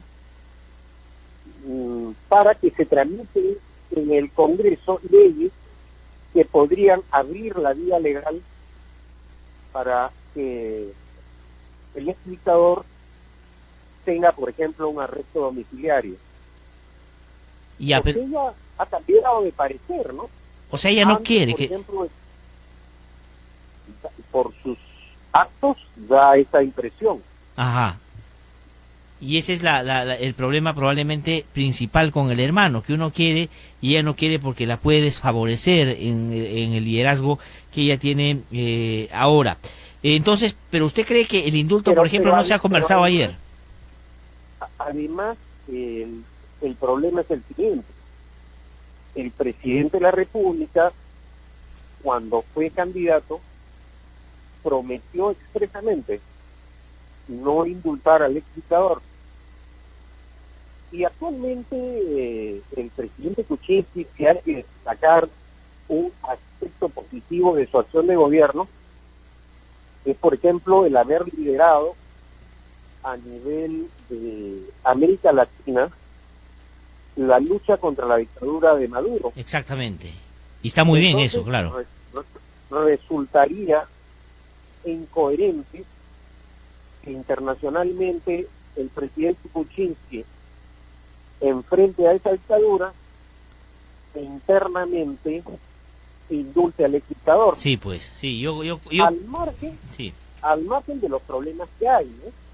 Porque acuérdese que la ley que impide el indulto a aquellas personas que han cometido secuestro agravado, la promulgó el propio Alberto Fujimori. Es verdad. Sí, pues. Y si Keiko Fujimori no quiere dar trámite de ninguna clase de ley para favorecer políticamente a su padre con un arresto domiciliario, también está cerrando esa vía. De acuerdo. Porque Pedro sí. Pablo Kuczynski no podría indultar estando vigente esa ley que, repito, se dictó durante la dictadura de Fujimori, que impide ejercer el derecho, el indulto presidencial, cuando el interno ha cometido delito de secuestro agravado. Sí, sí, eso está claro. Doctor Cateriano, lo saco de ese tema para preguntarle sobre la situación del expresidente Ollanta Humala y la ex primera dama Nadine Heredia. Dentro de un rato se va a comenzar la audiencia que va a definir si es que van o no a una prisión preventiva. El expresidente ha dicho que esto es un abuso, que no debería y no es correcto. Y más bien hay un sector muy importante, entre ellos por supuesto varios medios de comunicación entusiastas con la idea, que lo que dicen es que tiene que ir de todas maneras ya porque es lo que corresponde. ¿Cuál es su impresión sobre eso? Bueno, yo no he leído la acusación fiscal y no podría dar una opinión explícita, sustentada en una revisión jurídica. Sí puedo dar una opinión en base a lo que es de dominio público. Tanto el expresidente Humala como su esposa han venido acatando todas las citaciones del Ministerio Público y del Poder Judicial. Inclusive cuando la esposa del expresidente viajó al exterior para cumplir con ciertos trámites de un nuevo trabajo que había obtenido un organismo internacional, se dijo que se había fugado, que nunca iba a regresar. Entonces eso fue motivo de una reacción del Ministerio Público y del Poder Judicial. La señora Heredia retornó y nuevamente se puso a disposición del Poder Judicial y de la Fiscalía. Supongo yo que fiscal tiene que haber encontrado nuevos elementos de juicio para pedir esa prisión preventiva. Situación que no conocemos porque con la anterior resolución de la sala y con el regreso de la señora Heredia, las cosas aparentemente habían vuelto al estado normal de un proceso. Sí. Ahora, ahora sí, le quiero decir con eso, yo sí he leído el pedido de prisión preventiva y en términos personales, además lo dije ya muy temprano, no debe ser muy popular lo que digo, pero a mí me parece que no hay elementos para una prisión preventiva. Es decir, se argumenta una serie de hechos que ya se discutieron en otro momento y que no constituyen elementos desde mi punto de vista sustantivos para preocuparse que se puede ir, y todos los elementos que se alegan en términos de que sí está vinculado al delito que han cometido, eso claro te sirve para el juicio, pero no para la prisión preventiva. Pero en fin, digamos, diría usted por no... Bueno, sí. Eso también lo han señalado ayer algunos penalistas en los programas de televisión, porque con su punto de vista jurídico, ¿no? Sí. Sorprende esta actitud del fiscal.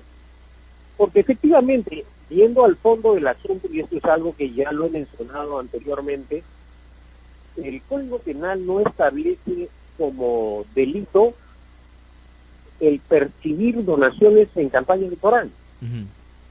Puede ser que si la persona ha recibido donaciones y no ha cumplido con la ley, no las ha declarado ante los organismos estatales competentes, que cometa infracción a la ley, que éticamente sea cuestionable, pero de ahí a decir que se ha cometido un delito y forzar la figura de lavado de activos, me parece que ahí hay un problema de definición judicial. Sí, bueno, pero digamos, efectivamente, pero en todo caso, si el fiscal ya tiene todos los elementos, que acuse y que vayan al juicio y que ahí se determine su responsabilidad. Ese me parece que es la discusión. Tengo que ir terminando, pero no quiero dejar de preguntarle por el libro, El caso García. La verdad lo felicito. Yo no había leído antes, digamos, había leído por referencialmente pues los documentos, lo que hicieron en la comisión y todo. Pero me surge una pregunta después de haberlo leído. Si todo esto es como es, ¿por qué García está libre? O sea, esa es la pregunta que hay que hacerse. Bueno, exactamente. Si uno rememora el caso de Sergio Siragusa, sí, es muy similar, cambiando los nombres de los actores, con lo que viene aconteciendo actualmente con Alejandro Toledo. Ajá. Es decir, la acusación viene del exterior, el presidente insinúa el pedido de un soborno, el soborno se deposita en el banco de un amigo de los expresidentes. Entonces podemos reemplazar Malman por Sanat, Toledo por García, y el Barclays Bank por el banco inglés que ahora se disputa a Toledo. Sí, pero Toledo está, digamos, en medio de un pedido de detención por prisión preventiva y de repente de pronto a ser extraditado, pero la diferencia es que Alan García está en Madrid, digamos, más tranquilo que todo el resto. Esa es la diferencia. Sí, pues, bueno, ahora, ciertamente con relación al tema del soborno, Siragusa ya no se le puede juzgar. Es verdad, es verdad. Pero no solo la comparación.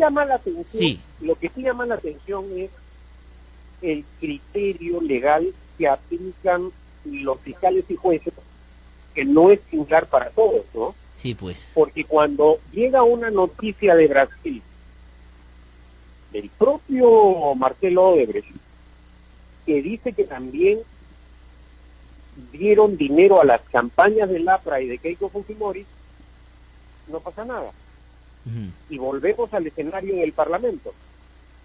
En el Parlamento, donde hay el control del funcionalismo, obviamente esa mayoría no le dispensa el mismo trato a ese caso que Keiko Fujimori y Alan García, que el que le da al expresidente Humala, o el que seguramente le daría al expresidente Toledo. Sí, pues. Esas son pues las cosas que hay que seguir diciendo, ¿no? Porque cada vez se dicen menos. Doctor Pedro Cateriano, le agradezco mucho por la conversación. Lo voy a invitar otro día. Siempre es mejor aquí en nuestros estudios porque se puede conversar más largo. Gracias. Pero, digamos, tendremos oportunidad sin lugar a duda. Muchísimas gracias, muy amable. Y agradecerle la mención al libro, al caso García, que lamentablemente ya se está vendiendo en su versión pirateada, ¿no? Ese sí, pues, ese es el otro gran problema.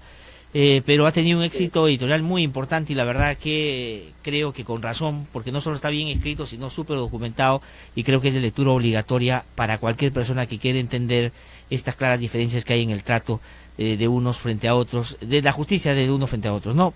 Doctor Cateriano, muchísimas gracias, muy amable. Muy buenos días, gracias. Que le vaya muy bien.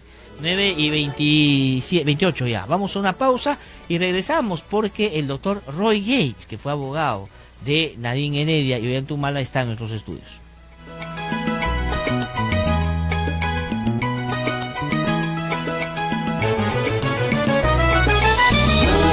No hay derecho, no.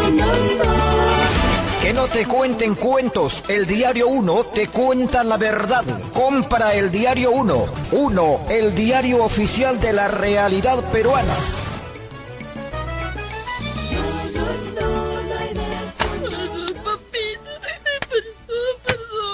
¿Por qué no haces tus tareas, ah? Oye, señor, no debes pegar así a tu hijo. Mira cómo está golpeado y asustado. Usted no se meta, vecina, ¿ya? Ay, qué mal. Este no es su problema. Mejor retírese. Toma esto, toma. ¿Qué se habrá creído esa señora? Yo educo a mi hijo como yo quiera.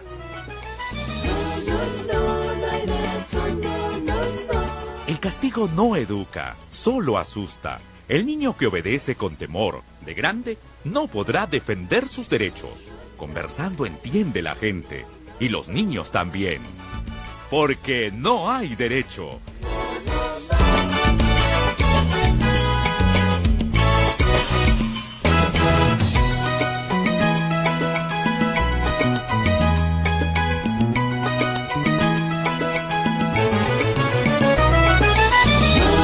No hay derecho, no.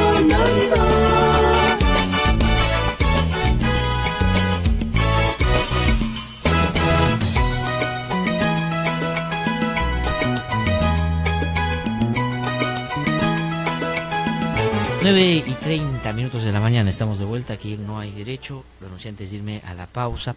Está con nosotros el doctor Roy Gates. Él no es abogado de Nadine Heredia, no es abogado de Ollantumala. Lo fue hasta hace algunas semanas, algunos meses. Dejó esa defensa, está dedicado a otros casos sobre los cuales ya hemos conversado y hemos discrepado también en cómo le ha ido en algunos casos. Pero nosotros hemos visto conveniente invitarlo, pero para que hable ya con la distancia del caso. Es decir, él no ha venido a abogar ni por Nadine Heredia ni por Ollantumala en el sentido de que no los patrocina. Pero sí, como conoce el caso y digamos además está metido en el derecho y es un abogado penalista, es un buen abogado penalista además, pues ha venido para que nos pueda dar su opinión. Doctor Roy Gates, es un gusto saludarlo, muy buenos días. Muchas gracias por la invitación. No, gracias por venir. Lo que se va a discutir en un ratito, digamos, hay un pedido de prisión preventiva para Ollantumala y para Nadine Heredia. Según no lo que usted imagina, sino según el pedido que hace de prisión preventiva, que me imagino usted ha leído ya, tiene asidero, tiene sustento, corresponde no solo que le den, sino discutirlo porque hay elementos nuevos que puedan llevar a uno a pensar de que efectivamente ellos están a punto de fugarse.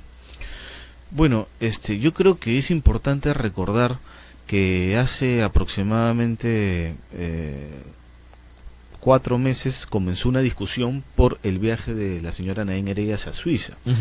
Ahí hubo una discusión sobre si se estaba desarraigando, si había peligro de fuga o no, y es algo que la sala ya decidió que no había un peligro de fuga. ¿Bien? ¿Y por qué lo menciono? Porque esa es la primera parte del requerimiento del fiscal Juárez, obviando los elementos de convicción, porque acá lo importante en una variación de la comparecencia restringida por prisión preventiva, lo determinante es si hay o no hay un peligro procesal. Más allá de los elementos de convicción nuevos que pueda tener el fiscal, que finalmente podrían dar origen a un juicio oral o eventualmente evaluarse en un proceso judicial, en un juicio oral propiamente dicho, lo importante para esta variación, lo importante para el día de hoy es si existe o no existe un peligro procesal, es decir, si hay un peligro de fuga o si hay un peligro de obstaculización de la actividad probatoria que permitan al juez variar la comparecencia restringida e imponer una prisión preventiva. Eso es lo determinante. Ya, de acuerdo, por eso, para que los oyentes puedan entender eso. Puede que el fiscal haya encontrado pruebas determinantes que digan, sí, estos recibieron la plata. Lo que debería, entiendo, doctor Rey, le pregunto, es si eso es así, debería acusar, ¿no es cierto? Ya tienes todos los elementos, acúsalo y vayan a un juicio. Por supuesto. ¿Por qué no lo acusa hasta ahora el fiscal? La verdad, yo no me explico bien cuál es la estrategia que está empleando el fiscal, porque si un fiscal ya tiene todos los elementos de convicción que vinculan a la persona con el delito y los tiene en suficiencia necesaria, la pregunta es por qué no formula la acusación de frente y sin tener que esperar el plazo de los 36 meses que se dieron en esta investigación. En esta investigación se dieron 36 meses para hacer la investigación preparatoria. Más o menos? Bueno, he perdido la cuenta en realidad porque yo dejé de ser abogado en febrero, pero ya como 20. Sí, en realidad esta investigación comenzó preliminar, va aproximadamente un año, ¿no? Porque en julio del año pasado, si no me equivoco, se formalizó la investigación preparatoria. Ya transcurrió un año aproximadamente y si el fiscal ya tiene los elementos de juicio, él no tendría por qué esperar los 36 meses, sino él podría formular acusación de frente, ¿no? Porque no nos olvidemos que aquí tanto el señor Ollantumala como la señora Nadine Heredia han venido enfrentando esta investigación desde diciembre del año 2014 y han cumplido con todas las reglas de conducta que el juez impuso a pedido del fiscal. En consecuencia, la pregunta es, ¿qué es lo que ha variado desde el punto de vista del peligro procesal que haga posible ahora una prisión preventiva? Este pedido sorpresivo, ¿no?, del fiscal Juárez. Entonces, y en eso hay elementos, es decir, según, porque acá no importa lo que piense Roy o piense yo. Aquí, cuando se discute una audiencia como la que va a presenciarse dentro de poco, o cuando uno va a un juicio, lo que se discute es lo que está en el pedido. ¿Qué pide el fiscal? ¿Qué dice el fiscal que hay de nuevo para pedir la prisión preventiva? En concreto, ¿no? Y hablando en claro, ¿no? Porque los términos jurídicos a veces pueden ser muy confusos, ¿no? Vamos a hablar en claro. El fiscal dice que en el caso de la señora Nadine Heredia existe un peligro de fuga, y que en el caso del señor Ollantumala existe un peligro de fuga y un peligro de obstaculización de la actividad probatoria adicional. Muy bien. En el caso de peligro de fuga, para la señora Nadine Heredia, señala y toma como antecedente el viaje que ella hizo a Suiza porque iba a trabajar en la FAO, lo que, como repito, ya fue materia de análisis por la sala, y por lo tanto eso no puede ser un criterio para variarle hoy en día la comparecencia por prisión preventiva a la señora Nadine Heredia. Porque ella se fue y regresó. Exacto. Y se regresó y se discutió su ida y su venida. Y la sala ya confirmó de que ahí no hubo ningún incumplimiento de reglas de conducta. Eso quedó zanjado, y por lo tanto no puede ser un argumento para utilizarlo en este nuevo pedido. Y no hay ningún elemento que reavive. ¿Qué es lo novedoso en el peligro de fuga respecto de la señora Nadine Heredia en el argumento del fiscal? Lo novedoso es que el fiscal afirma que el viaje que han realizado las dos menores hijas del señor Ollantumala y de la señora Nadine Heredia a Estados Unidos para realizar un curso hasta el mes de agosto, eso demuestra que la familia se está desarraigando. Señala expresamente que hay un desarraigo del yacimiento familiar.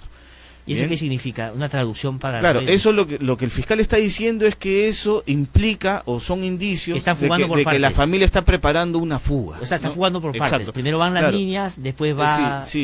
Pero en realidad las menores en realidad no tienen por qué estar sujetas a ningún impedimento de salir del país. Ellas tienen derecho a realizar su vida y su desarrollo personal sin ningún impedimento. Y fue un abuso eso, que fueran los fiscales al colegio a verificar si estaban o no, la verdad. Pero entonces lo que dice el fiscal es, como las hijas salieron a un curso fuera... hay un desarraigo del yacimiento familiar. Bien, y en realidad esa es una argumentación que no tiene ningún sustento, ¿no? No nos olvidemos que ellos tienen un menor hijo de 6 años, en todo caso, que está con ellos acá en el país.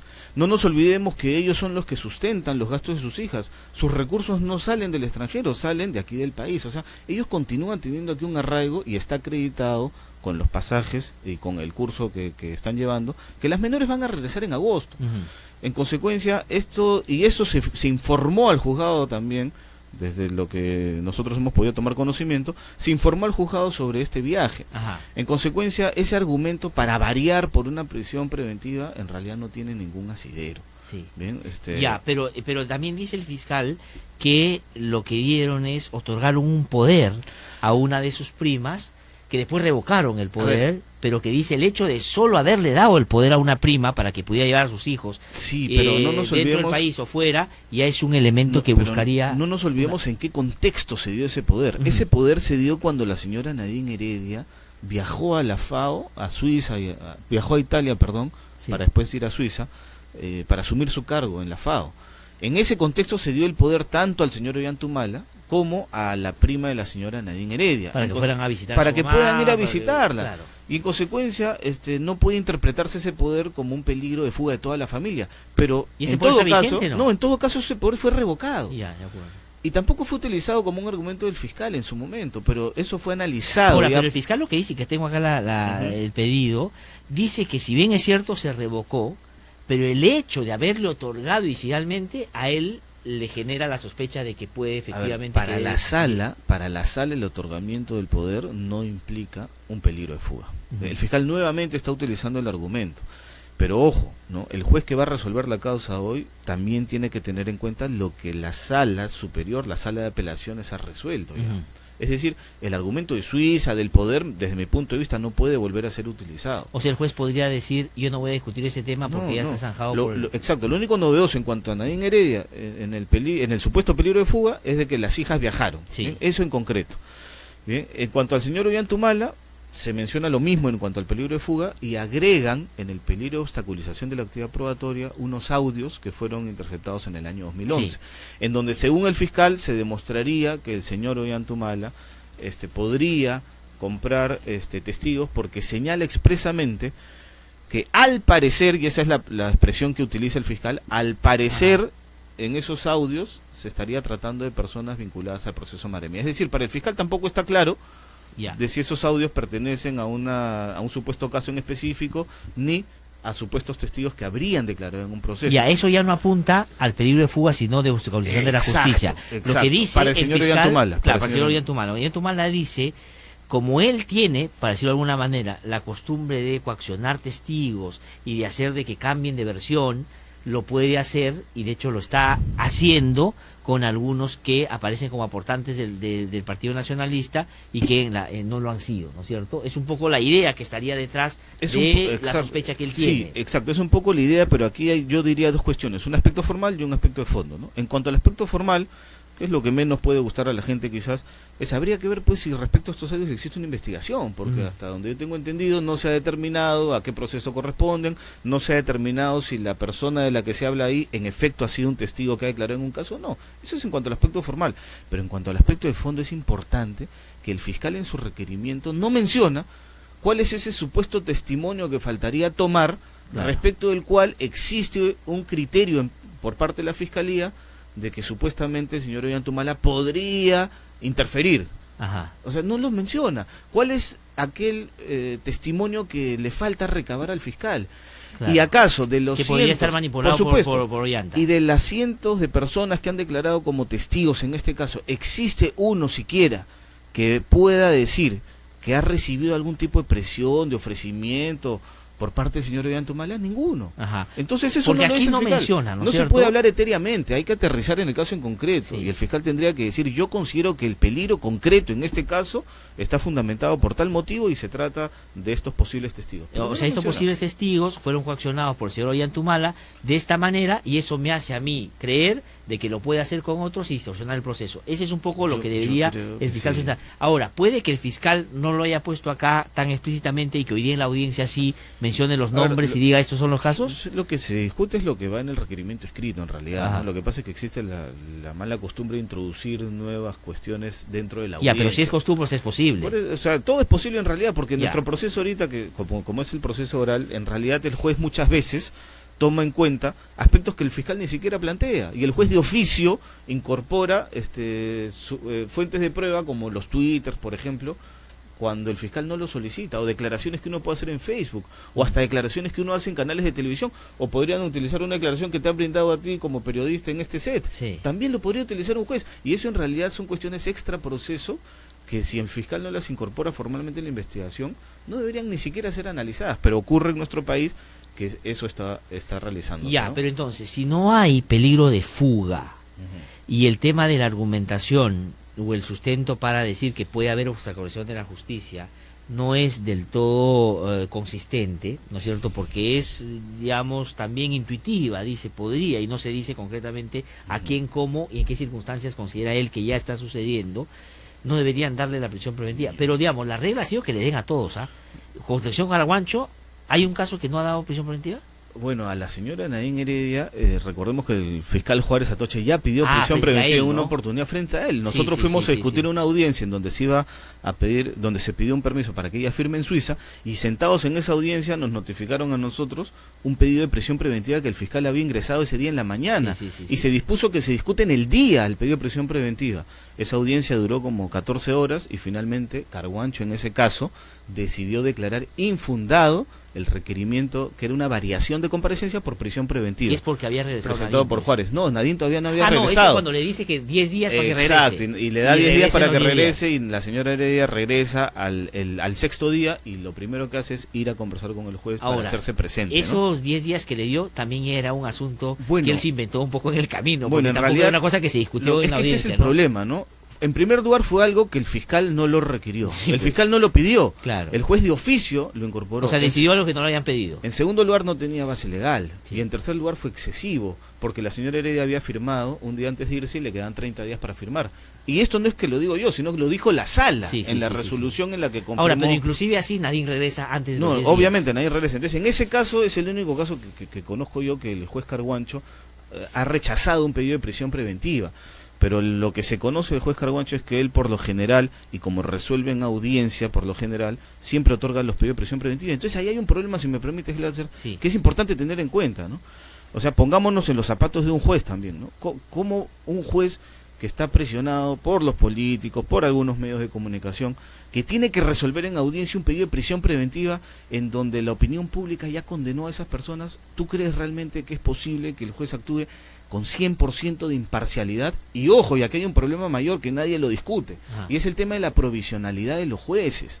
La mayoría de los jueces de la Sala Penal Nacional son jueces provisionales, son titulares en su plaza de origen, en provincia, y vienen aquí, pero tienen una familia arraigada acá en Lima también, ellos también tienen un arraigo acá en Lima. O sea, entonces, un juez que tiene un pedido de prisión preventiva respecto a una persona que públicamente ya ha sido condenada en los medios de comunicación, porque en el juicio mediático existe la presunción de culpabilidad, en el juicio jurídico tiene que existir presunción de inocencia. Entonces, lo que nos tenemos que preguntar ¿es realmente posible que un juez en esas circunstancias resuelva con 100% de objetividad cuando va a ser objeto de un escrutinio de la opinión pública, ahora, del porque Consejo si Nacional uno de lee la los periódicos Magistratura? ahora, por ejemplo, dice políticos y congresistas de acuerdo con la prisión preventiva, no, ex colaboradores de acuerdo. Es decir, los políticos, claro, Sí. hacen lo que los jueces son los únicos que deberían hacer. Pero quiero aclarar porque me preguntan a mí una cosa a través de Facebook que me dice tengo que acabar. Yo no estoy a favor de Nadine Heredia Mala. Yo, a diferencia de Roy Gates, sí creo que ha cometido delito, pero creo que tienen que ir a un juicio acusados y ahí tienen que demostrar que no, y el fiscal tiene que demostrar que sí. Lo que estamos discutiendo es que si ahora corresponde que lo manden a la cárcel previamente, y esa es la diferencia que quiero hacer. Y lo otro que me preguntan, que no puedo dejar de hacer porque me lo están preguntando a través del Facebook, es lo siguiente. Dicen, sí, usted dejó la defensa de Nadine porque mentía demasiado y daba muchas versiones. No, eso no es verdad. En realidad, yo ya lo expliqué públicamente, ¿no? Y dice y que no le pagaban. Eso dice acá. Nosotros hemos terminado la defensa de Nadine porque su mentira, ¿verdad? O porque no le pagaban lo que él correspondía de llenar el pago. Yo digo categóricamente que eso es mentira, ¿no? ¿Las dos cosas? No, es mentira. Las dos cosas, claro, por supuesto, porque al final, en principio, yo he terminado la mejor de las relaciones con el señor Ollantumala y con la señora Nadine Heredia, ¿no? Se han cumplido todos los acuerdos del contrato que tuvimos, no hay ningún problema en ese aspecto. No le debe nada. No, en absoluto. Y yo me retiré de la defensa porque yo me incorporé a mi estudio y el caso de la señora Heredia requiere exclusividad. En realidad requiere exclusividad porque tiene varios casos que fueron un promedio de 2 investigaciones más o menos, ¿no? Y estos casos son complejos. Entonces yo, al momento que me incorporo con mi antiguo socio, ya me iba a dedicar a otros asuntos en mi oficina. Entonces era imposible continuar con los casos de la señora de exclusividad. Es mentira, no sí he escuchado que vienen diciendo eso, pero no es verdad. Pero en todo caso es lo menos importante también, ¿no? Doctor Roy, le agradezco mucho por haber venido a conversar con nosotros. No tengo tiempo para más. Conmigo a las 8 de la mañana y también a través del Facebook, que hoy hemos iniciado la transmisión en vivo. Hasta mañana. Este programa es presentado por Mediacorp.pe. No hay derecho, no.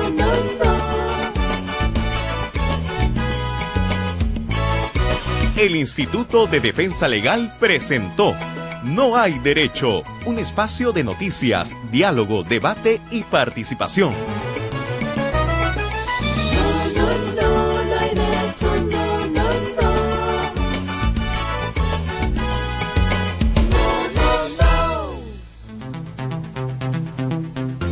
Continúa con la información.